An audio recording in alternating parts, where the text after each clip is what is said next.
हम सब किसी अदृश्य शक्ति की मदद की उम्मीद में हैं और सबको अपने अपने हाल पर छोड़ दिया गया है। यहाँ कोई प्रधानमंत्री नहीं है, यहाँ कोई व्यवस्था नहीं है। इस देश को नर्क बना दिया गया है और हम सबको इतना बेचारा बनाकर छोड़ दिया गया है जैसे हमारी कोई अहमियत नहीं। लेकिन जो लोग भी रहेंगे वो सोचेंगे कि इस दुनिया को और बेहतर होना चाहिए। जिसको देख जमाने ने नजरों को फेरा होगा, आखिर वो भी तो किसी का बेटा होगा। बड़ी बड़ी दाढ़ी, आंखों पे काले फ्रेम का चश्मा, दिख जाएंगे कहीं ये किसी मानसिक रोगी का इलाज करते या कहीं किसी भूखे को भोजन कराते। अगर आप अभी तक नहीं पहचान पाए तो जान लीजिए, उस शख्स का नाम आजाद पांडे है, जिसे लोग लावारिसों का वारिस कहते हैं। गोरखपुर में इस्माइल रोटी बैंक जो रेलवे स्टेशन के किनारे शुरू हुआ, सफर आज गोरखपुर के हर तबके के जनमानस तक पहुंच रहा है। इस कोरोना काल में उनका अभियान कुंडी खड़काओ जीवन बचाओ अभियान चल रहा है। आज कोरोना काल में लोग अपनों को छोड़कर दूर भाग रहे हैं। वहीं कुछ लोग ऐसे भी हैं जो हर लावारिस और परेशान इंसान के अपने बन गए हैं। जी हाँ, मैं बात कर रहा हूँ गोरखपुर के आजाद पांडे की। आजाद पांडे ने आज उस कहावत को गलत साबित कर दिया है कि अपने तो अपने होते हैं, और उन्होंने एक नई कहावत को चरितार्थ किया है कि बेगाने भी अपने होते हैं। आजाद पांडे वही आजाद हैं जिन्हें इसी साल उत्तर प्रदेश सरकार की ओर से स्वामी विवेकानंद यूथ अवार्ड से नवाजा गया था। आजाद पांडे और उनकी टीम आज गोरखपुर के हर जरूरतमंद की मदद करने के प्रयास में लगी हुई है। कोरोना काल में आजाद पांडे और उनकी टीम ने एक नई पहल, चलो कुंडी खटकाओ। आज कोरोना महामारी एक दौर में जहां सभी लोग अपने अपने घरों में बंद हैं, कोई यह भी नहीं जानता कि सामने वाला किस समस्या से गुजर रहा है। इसी को ध्यान में रखते हुए आजाद पांडे और उनकी टीम ने चलो कुंडी खटकाओ पहल शुरू की। आइए आपको चलो कुंडी खटकाओ पहल की एक तस्वीर दिखाते हैं। बाबा,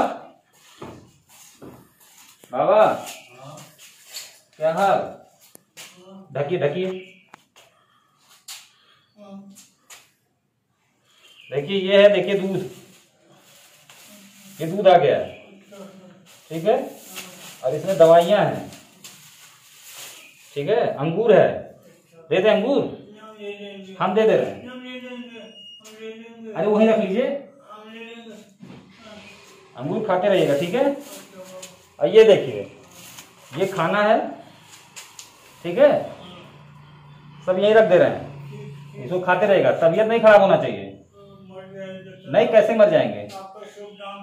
आजाद पांडे बहुत अच्छे आदमी है सर, पानी दिया, हम मर जाएंगे, मेरी चौथी में जरूर आइएगा। नहीं मरेंगे नहीं बाबा, जरूर आइएगा।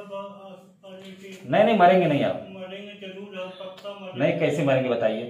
आप निकल जाइए, निकल जाइए। ठीक नहीं रुकना आपका यहाँ पे। क्यों मरेंगे आप बताइए? नहीं, आपका रुकना, यहाँ रुकना ठीक नहीं, आप निकल जाइए। हम ये कह रहे ना, आपका यहाँ ठहरना ठीक नहीं। नहीं, आप देखिए, हिम्मत से काम लीजिए, हिम्मत से। कोई नहीं है बाबा, पानी की क्या बात कर रहे हैं? अभी हम यही हैं, इतना सब कुछ आपके लिए लेके आ रहे हैं, कुछ नहीं है।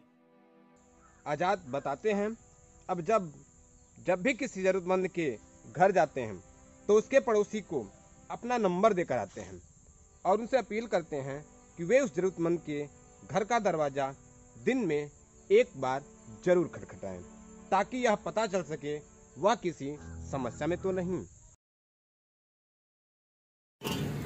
देखिए, अभी ये आप कहाँ हैं? राजघाट में हैं, और देख लीजिए स्थिति, एक लाश जल रही है, उसके साथ कोई नहीं है, अकेली लाश है। अब इसके बारे में क्या कहा जाए? आज भारतीय व्यवस्था में जब एक एक लाशों के साथ हमारी परंपरा, हमारी संस्कृति में लोग सैकड़ों हजारों की संख्या में घाटों पे आते थे, अपनी परंपरा का निर्वहन करते थे, उस स्थिति में हम लोग जो है कोई नहीं आ रहा है। एक लाश पड़ी हुई है और वो जल रही है और उसके साथ कोई है ही नहीं। इस समय राजघाट में कुल 26 लाशें जल रही हैं, जगह जगह पे लाशें जल रही हैं, लेकिन लोगों की संख्या कुल 50 नहीं है। क्या सामाजिकता क्या हो गया है लोगों को। तो ये प्रकृति क्या है, प्रकृति हमको ये मौका दे रही है, सिखा रही है। माननीय प्रधानमंत्री जी ने कहा कि आपदा में अवसर, तो ये अवसर है एक दूसरे के काम आने का। हम दूसरों के लिए संबल नहीं बनेंगे, दूसरों के लिए काम नहीं आएंगे तो प्रकृति ऐसे नज़ारे दिखाएगी और प्रकृति की ये रेखा हम छोटी नहीं कर पाएंगे। इस रेखा ने पूरी मानवता को छोटा कर दिया, पूरी इंसानियत को छोटा कर दिया, पूरी मानव व्यवस्था को छोटा कर दिया। ऐसी परिस्थिति में हमें सीखना होगा कि देख लीजिए किसके लिए हम सुबह से शाम तक झूठ बोल रहे हैं, धोखा दे रहे हैं, लोगों को बरगला रहे हैं, चीज़ों को असंवेदनशीलता के साथ कर रहे हैं, काम कर रहे हैं, ऐसा काम कर रहे हैं जिससे मानवता संसार हो रही है, प्रकृति ऐसी सीख दे रही है। किसके लिए हम ये सब एक दूसरे के साथ धोखा दे बड़ी कर रहे हैं। हमें नहीं करना है, हमें सीखना होगा कि इतनी बड़ी कंक्रीटों की दीवार, कंक्रीटों के जंगल खड़े करने के बाद, इतनी व्यवस्था, इतने संसाधन इकट्ठा करने के बाद जलना अकेले ही है। यहाँ पहुँचने के बाद कोई काम नहीं आ रहा है। ऐसी परिस्थिति में अगर मानवता को नहीं हम सीखेंगे, हम संबल नहीं बनेंगे एक दूसरे के, हमारे आसपास लोग मर जा रहे हैं, हम उनके घर तक नहीं जा रहे हैं, हम उनको छू नहीं रहे हैं, हम उनके आसपास नहीं जा रहे हैं, हम उनके परिवार का संबल नहीं बन रहे हैं। बहुत से ऐसे परिवार देखने में आ रहे हैं जिसमें केवल 1 या 2 लोग बचे हैं या कोई एक ही आदमी है और एक लाश है। कैसे ले जाएंगे? हमें उनकी मजबूती बनना होगा, उनके साथ खड़ा करना होगा। नहीं तो आज की जो ये इंसानियत ख़त्म हो रही है, प्रकृति जो हमें सिखा रही है, ये बहुत ही नुकसानदायक और पीड़ा होगी। आज इनका नंबर है, कल हमारा भी हो सकता है।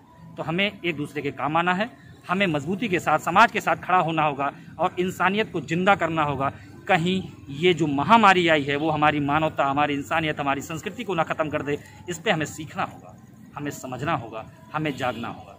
ये कोई कहर नहीं है, ये केवल समय और प्रकृति का एक थप्पड़ है हमें सीख लेने के लिए, हमें सीखने के लिए।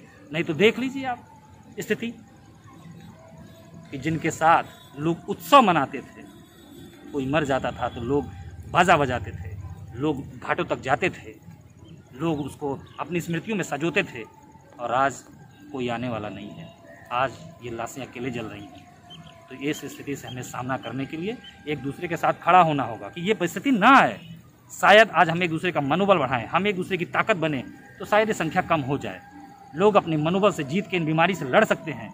हमें और आपको अगर एक दूसरे के काम नहीं आए तो हमसे बढ़िया तो पशु हैं। देख लीजिए, पशुओं में कहीं दुर्घटना नहीं है, पशु नहीं मर रहे हैं, पशुओं से ज़्यादा आज मानव मर रहे हैं, आज आदमी मर रहे हैं। ये स्थिति आ गई है, तो प्रकृति के इस थप्पड़ को महसूस करिए और एक दूसरे के काम आइए। आज़ाद पांडे, जय हिंद, गोरखपुर से। हमारा भारत यूं ही भी बिताऊ वाला देश नहीं कहा जाता है। यहाँ पे हम चाहें जिस भी समस्या में हों, जिस भी हाल में हों, लेकिन हमारी विशेषता रही है कि जब भी सामने वाला या हमारा पड़ोसी किसी समस्या में फंसा हो तो हमें उसकी मदद करनी चाहिए। यही भारत, असली भारत का स्वरूप है। और आज़ाद पांडे जैसे लोग इस स्वरूप को आगे बढ़ाने में, भारत को आगे बढ़ाने में मदद कर रहे हैं। तो हम आज़ाद पांडे और उनकी टीम